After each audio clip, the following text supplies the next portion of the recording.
برسر صاحب، cipher case ختم ہوا ہے آج، کیسے دیکھتے ہیں اس کو آپ؟ مزید کتنے کیسز باقی ہیں خان صاحب میں جن میں رہائی باقی ہے یا رہائی ممکن ہو سکتی ہے؟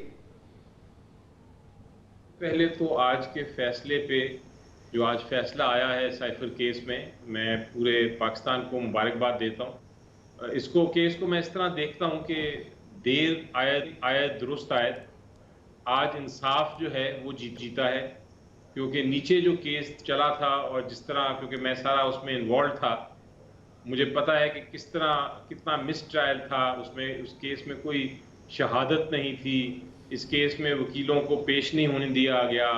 اس کیس میں عمران خان صاحب کو اپنے دفاع میں کوئی شہادت پیش کرنے کی اجازت نہیں دی گئی۔ تو یہ ساری جو ناانصافیاں ہوئی تھی نیچے،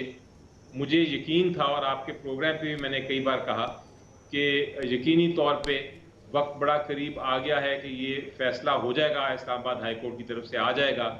اور یہ جو عمران خان صاحب ہیں اور شاہ محمود قریشی صاحب ہیں ان کو بری کر دیا جائے گا، باعزت بری کر دیا جائے گا، اور وہی ہوا۔ تو انصاف کا آج جو ہے وہ اس کی برتری ہوئی ہے، اس کی فتح ہوئی ہے۔ اب عمران خان صاحب کے خلاف کیسز کا آپ نے سوال پوچھا، آپ کو یاد ہے کہ الیکشن سے پہلے 3 بڑے کیسوں کا فیصلہ ہوا تھا، ان میں سے ایک سائفر کیس تھا، ایک توشہ خانہ کیس تھا، اور ایک عدت کیس تھا۔ سائفر کیس کا تو آج فیصلہ ہو گیا، وہ اس میں بری ہو گئے عمران خان صاحب۔ جو توشہ خانہ کیس ہے، آپ کو یاد ہے میں پیش ہوا تھا اس میں، تو پہلے دن ہی میں اتنا بے بنیاد کیس تھا کہ پہلے دن ہی اسلام آباد ہائی کورٹ اسی بینچ نے جو سزا تھی اس کو معطل کر دیا تھا۔ اس لیے پھر رہ گیا عدت کا کیس۔ عدت کا کیس کا بھی فیصلہ یہی ہونا ہے جو میں کہہ رہا ہوں آپ کو، کہ اس میں بھی بری ہوں گے، کیونکہ اس میں بھی کوئی کسی قسم کی شہادت یا گنجائش موجود نہیں ہے جس سے ان کو سزا مل سکے۔ لیکن بدقسمتی سے کچھ تاخیر ہو گئی ہے اس میں،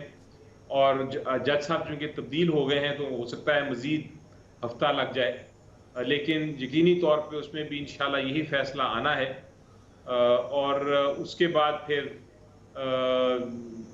یقینی طور پہ جب یہ سارے کیسز ختم ہو جائیں گے تو عمران خان صاحب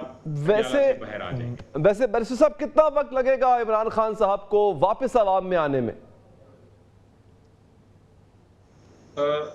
میری نظر میں اسی مہینے کے اندر انشاءاللہ اچھا وہ باہر آ جائیں گے، اور پھر اپنا عوام کو لیڈ کریں گے، ان کے قائد بنیں گے، اور یہ اپنا جو مقصد ہے اور جو منزل ہے اس تک پہنچیں گے انشاءاللہ۔ اچھا علی ظفر صاحب، بانی چیئرمین پر 9 مئی کے حوالے سے اب تک مقدمات نہیں بنے، جبکہ شاہ محمود قریشی پہ مقدمہ قائم ہے 9 مئی کا،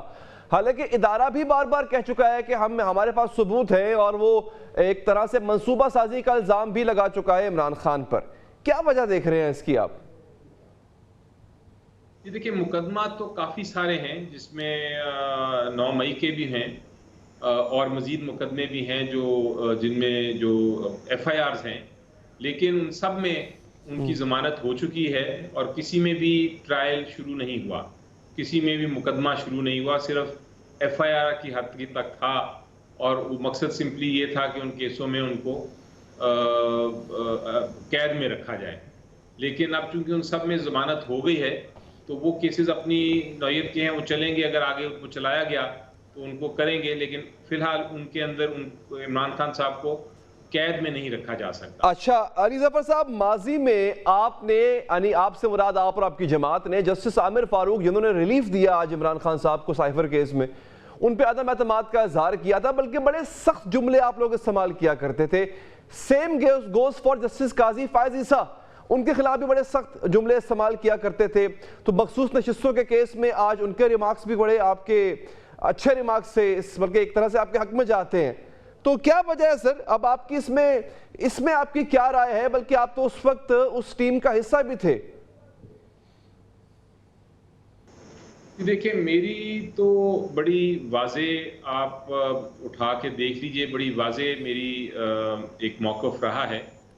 اور وہ یہ ہے کہ الٹیمیٹلی عدالتوں میں انصاف ہوتا ہے۔ آپ کے خلاف کیس ضرور جا سکتا ہے، آپ کے خلاف فیصلے ہو سکتے ہیں،